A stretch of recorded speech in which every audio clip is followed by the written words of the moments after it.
Dear GZ friends, today we are going to prepare together a classic Italian dish. In a few minutes we could serve a truly irresistible main course to our guests. Roman-style saltimbocca. I'm getting hungry. Must be the perfume.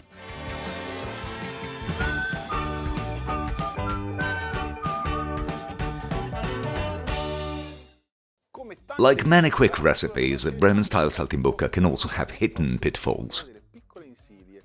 Let's start with the meat. I chose a veal rump that I had finely sliced by a trusted butcher. I'll simply place one slice on the cutting board and tenderize it to get a thin slice like this.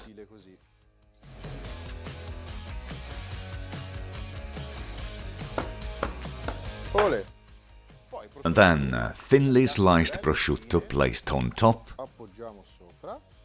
the unmissable sage leaf.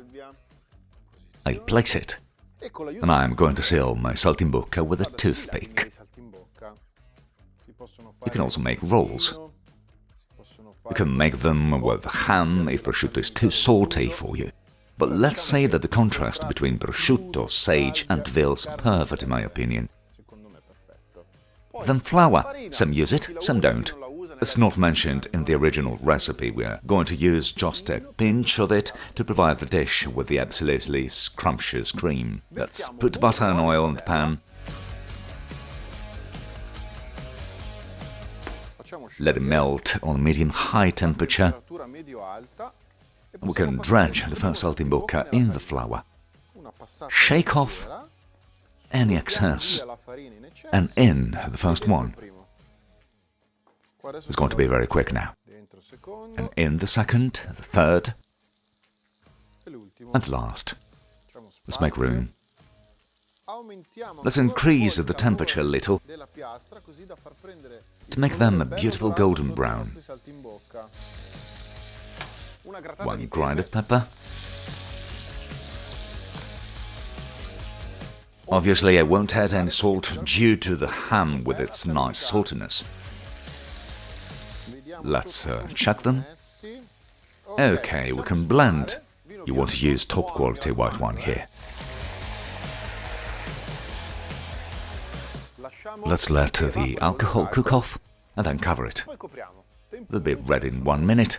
One of the most common mistakes is overcooking veal, so that it becomes chewy and impossible to eat. Saltimbocca ready. Let's transfer them to a serving dish.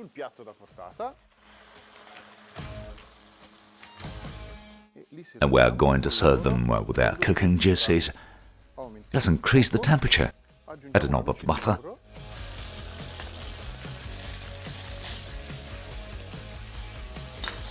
A drop of water. And let it reduce. Look at the cream that has formed. And with this delicious cream we're going to coat our saltimbocca. To mop it with a scarpetta. And the dish is ready. And here they are, steaming hot to jump in your mouth by themselves. I'll link down below the photo recipe on GialloZafferano where you will find ingredients, measurements and a step-by-step procedure. If you liked this video, leave us a nice like. And if you have any questions, write them in the comments. Oh, if you haven't done it yet, subscribe to the channel, Roman-style saltimbocca. See you next recipe.